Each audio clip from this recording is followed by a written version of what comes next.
Selamat siang Bu Berta. Selamat siang Ibu Norma. Gimana kabarnya hari ini Bu? Sehat Bu? Sehat. Iya, nampaknya Ibu ceria ya hari ini ya.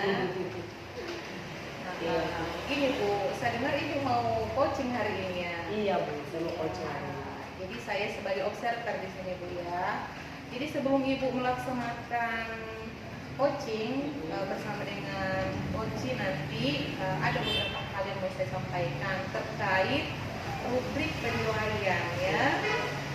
Jadi Ibu harus memahami yang pertama prinsip coaching Bu. Yang pertama itu kemitraan, yang kedua proses kreatif, yang ketiga memaksimalkan potensi dari coaching seperti itu. Selain itu juga Bu, sebagai coach, Ibu juga harus memiliki kompetensi inti. Yang pertama itu present Bu ya, harus hadir secara penuh mendengarkan coachingnya ya.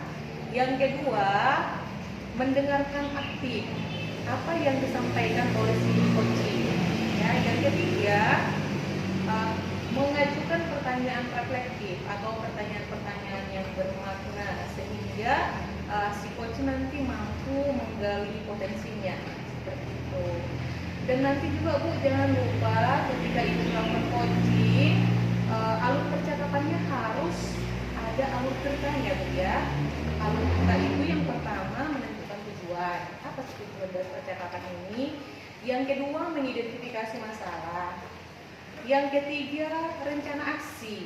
Ibu menggali rencana aksi dari si coach nanti seperti apa. Yang ketiga, tanggung jawab. Ya. Terus yang berikutnya Bu, untuk ini Ibu sudah paham ya? Paham Bu? Iya. Terus sebelum Ibu melaksanakan coaching ada beberapa pertanyaan yang mau saya sampaikan ke Ibu ya Bu. Kira-kira Bu, sebelum melaksanakan coaching ya, kompetensi apa yang ingin Ibu sampaikan atau yang Ibu kembangkan nantinya kepada si coaching? Kalau saya Bu, kompetensi yang ingin saya kembangkan itu adalah yang pertama mendengarkan dengan aktif, kemudian mengajukan pertanyaan berbobot dengan menggunakan teknik rasa. Ada dua ya kompetensi yang mau Ibu kembangkan ya. Oke, dari dua kompetensi ini apa kompetensi yang secara spesifik yang mau Ibu sampaikan, yang mau Ibu kembangkan? Saya pengen mengembangkan mendengarkan dengan aktif. Itu mau saya kembangkan, sehingga saya mengetahui menggali Bu ya, solusi, bisa mendengarkan apa sebenarnya yang menjadi permasalahan dari coach saya ini. Ya, berarti Ibu nanti secara spesifik mau mengembangkan kompetensi di dalam mendengarkan aktif. Melalui mendengarkan aktif itu Ibu nanti mampu merumuskan pertanyaan-pertanyaan berbobot kepada si coach gitu ya, sehingga si coach mampu menggali potensinya untuk menemukan solusi yang dihadapi dari setiap permasalahan seperti itu. Oke Bu, yang terakhir Bu, apa sih harapan Ibu, indikator keberhasilan apa yang diharapkan dari proses coaching nanti? Indikator yang saya harapkan Bu, saya pengen menggunakan Anurvirta ya. Di situ saya akan menggunakan apa tujuan dari pembicaraan kami ini, percakapan kami nanti, kemudian identifikasi daripada masalah, kemudian apa rencananya ke depan, kemudian tanggung jawab daripada rencana yang sudah akan dilakukan tadi. Demikian. Itu indikator keberhasilan yang diharapkan ya. Ibu berharap nanti proses coachingnya sesuai dengan alur cerita seperti itu, dan si coach juga mampu menemukan solusi dari setiap permasalahan yang dihadapi. Oke, baik Bu, saya berharap proses coachingnya Ibu berhasil ya, berjalan dengan baik. Oke, selama melaksanakan coaching Bu ya, bersama dengan coachingnya. Iya, sama-sama. Terima kasih Bu Norma. Halo Bu Berta. Halo Bu Santi. Ibu, ada waktu Ibu Bu hari ini Bu? Ada Bu? Ada, boleh. Ada yang mau saya curhatkan sama Ibu. Bisa Bu? Bisa Bu Santi, bisa. Kira-kira apa tujuan dari percakapan kita nanti? Ini Bu, saya kan ingin diskusi kita hari ini itu bisa mendapatkan solusi Bu dari permasalahan saya yang saya hadapi di kelas Bu. Iya. Jadi kalau di kelas kan Bu pada saat kegiatan pembelajaran itu saya lihat murid-murid itu kayak tidak berminat Bu, tidak berminat, mungkin merasa bosan atau jenuh dengan kegiatan pembelajaran yang saya lakukan. Bahkan mau beberapa siswa itu tertidur Bu pada saat pembelajaran itu. Bagaimana itu Bu? Oh begitu ya Bu Santi ya. Tadi Bu bilang anak-anak itu bosan, jenuh, bahkan juga tidak berminat ya, Iya, sehingga betul. mereka juga sering tidur di kelas ya Bu ya. Menurut Ibu apa yang menyebabkan siswa yang seperti dijelaskan tadi seperti itu?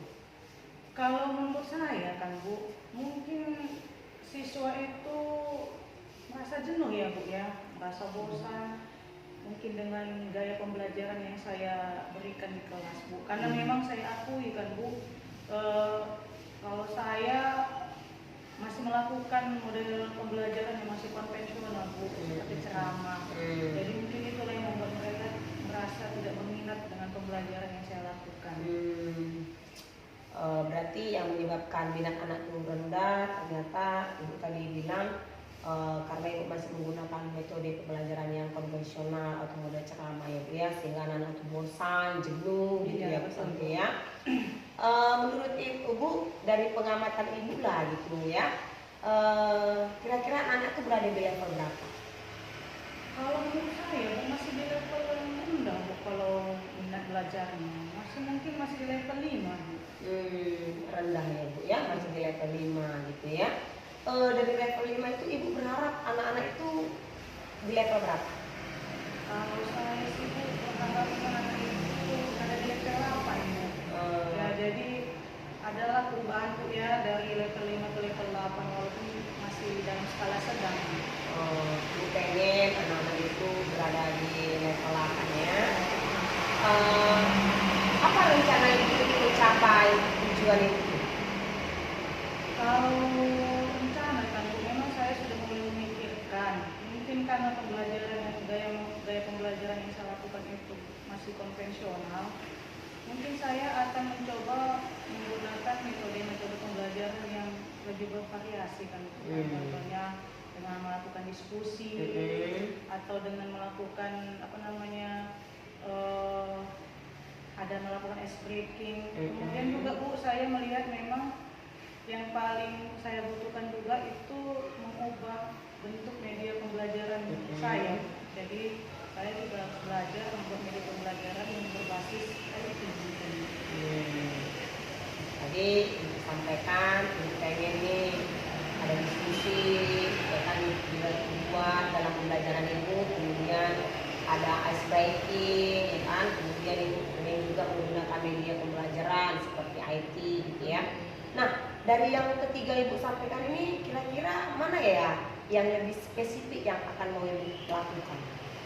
Sepertinya Bu, yang mungkin lebih gampang itu saya pertama menggunakan dulu metode pembelajaran yang bervariasi kan Bu, karena itu yang bisa dilakukan dalam komunitas ini Bu. Kalau membuat media pembelajaran saya harus belajar lagi kan Bu, karena tidak itu dalam waktu sekejap kan Bu untuk membuat dan tahu juga bagaimana membuat media pembelajaran. Jadi metode pembelajaran mungkin yang pertama-tama mungkin saya aplikasikan Bu.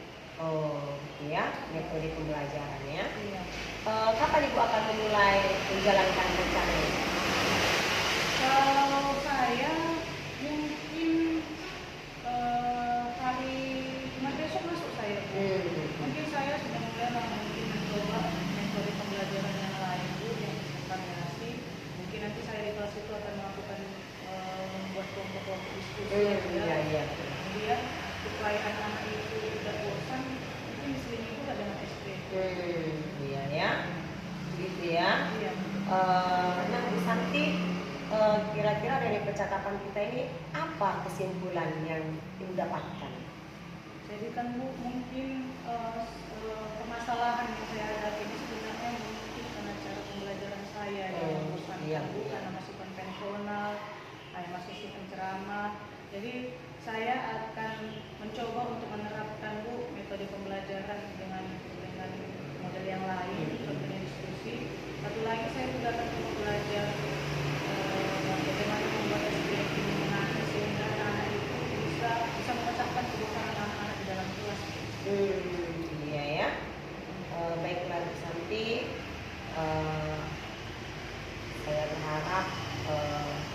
kapan kita ketemu lagi karena saya pengen melihat hasil daripada percakapan kita hari ini ya Bu ya. Semoga lancar ya Bu Santi ya. Terima kasih ya Bu ya sudah menemani saya untuk berdiskusi Bu. Sama-sama Bu Santi. Terima kasih Bu ya. Sama-sama Bu. Selamat siang Bu Berta. Selamat siang Ibu Norma. Oh, luar biasa Bu ya, udah selesai proses coachingnya Bu ya. Iya sudah Bu. Iya, tadi saya sudah menyaksikannya dan mengamati Ibu dalam proses coaching. Dan saya lihat secara keseluruhan sih sudah menggunakan alur tirta ya. Namun Bu, ada beberapa hal yang mau saya tanyakan. Sebelumnya saya sudah menanyakan indikator keberhasilan Ibu ya di awal tadi sebelum coaching. Nah, untuk mencapai indikator keberhasilan itu Bu, apa saja tadi yang sudah Ibu lakukan terkait itu? Tadi Bu, saya melakukan percakapan dengan coach saya. Yang sudah saya lakukan adalah saya sudah menerapkan prinsip coaching Bu, di mana kemitraan ya, saat ngobrol kami tidak ada perbedaan, kami strata ya Bu ya. Kemudian juga saya sudah meningkatkan prinsip kreatif Bu sebagai sehingga coaching bisa mengeluarkan ide-ide ataupun solusi terkait masalah yang dihadapinya. Kemudian Bu, saya juga sudah melakukan indikator ya Bu ya, melalui alur tirta Bu, di mana dalam percakapan kami itu saya sudah menanyakan apa tujuan dari percakapan kami, kemudian mengidentifikasinya, kemudian rencananya ke depan dan tanggung jawab. Dan saya juga Bu sudah melakukan presence, hadir penuh, mendengarkan dengan aktif dan mengajukan pertanyaan yang berbobot sesuai dengan teknik rasa Bu, begitu. Oke, iya Bu. Tadi juga saya sudah mengamati Ibu dalam proses coaching dan saya melihat bahwa Ibu sudah melaksanakan proses coaching itu dengan alur tirta ya, sudah melaksanakan prinsip coaching ya, sudah hadir penuh, sudah ada kemitraan seperti itu, tidak ada gap ya Bu ya. Terus Bu, ada lagi nih satu lagi pertanyaan saya. Ya Bu, Dari kompetensi itu semua atau indikator itu semua, hal apa yang mau Ibu kembangkan di dalam proses coaching ke depannya? yang pengen saya kembangkan Bu itu nanti mungkin kehadiran penuh Bu ya. Mungkin saya ketika mendengarkan coach saya, mungkin saya masih ada mendengar yang kurang jelas. Jadi nanti untuk kedepannya Bu, saya pengen mengembangkan itu Bu, kehadiran penuh. Kemudian juga saya mau menggunakan teknik stop Bu ya. Jadi dengan melalui teknik stop ini kan Bu, jadi ada rasa tenang, rileks, sehingga coach saya itu bisa menceritakan apa yang menjadi permasalahannya. Jadi dia tenang dulu kan Bu, jadi dia sehingga ide-ide yang ada dalam diri dia itu dia bisa gali seperti itu. Iya Bu ya, berarti yang mau Ibu kembangkan lagi itu yaitu present hadir penuh, mendengarkan aktif, dan si coach tadi mampu menggali potensinya ya untuk menemukan solusi terhadap masalah yang dihadapi seperti itu Bu ya. Jadi Ibu tadi sudah menerapkan alur tirta di dalam proses coachingnya Bu ya, dan itu juga saya sudah mengamatinya. Jadi nih Bu, sebagai penutup pembicaraan kita siang hari ini, tadi kita sudah pra-observasi, Ibu juga sudah melakukan observasi terhadap coaching, dan ini kita di pasca observasi. Hal baru apa yang Ibu dapatkan dari pembicaraan kita ini, dari awal, pertengahan hingga akhir ini? Baiklah Ibu Norma, hal yang baru saya dapatkan Bu, saya sebagai coach ya, saya senang ya Bu ya. Kenapa? Karena saya bisa memahami, bisa hadir penuh, bisa mendengarkan aktif terhadap coach saya. Nah, coach saya pun juga sebaliknya seperti itu Bu, dia senang, dia juga menemukan cara solusi dari permasalahannya yang dia alami. Sehingga Bu, mulai dari pra observasi sampai kepada pasca observasi juga, jadi terjadi Bu sebuah komunikasi hubungan yang baik antara coach dan coachee, sehingga antara coach dan coach ini menemukan solusi dan jalan keluar dan tidak ada lagi permasalahan. Begitu. Oh, gitu Bu ya. Begitu juga dengan antara kita ya Bu ya. Iya. Antara kita juga sudah komunikasinya sudah baik Bu ya. Karena di awal juga tadi saya sudah menyatakan rubriknya seperti itu, dan itu juga Ibu sudah terapkan di proses observasinya. Jadi itu aja Bu ya. Demikianlah pembicaraan kita sore ini. Lain kali kita ketemu lagi Bu ya. Iya. Oke, sampai jumpa kembali Bu. Sampai jumpa Ibu.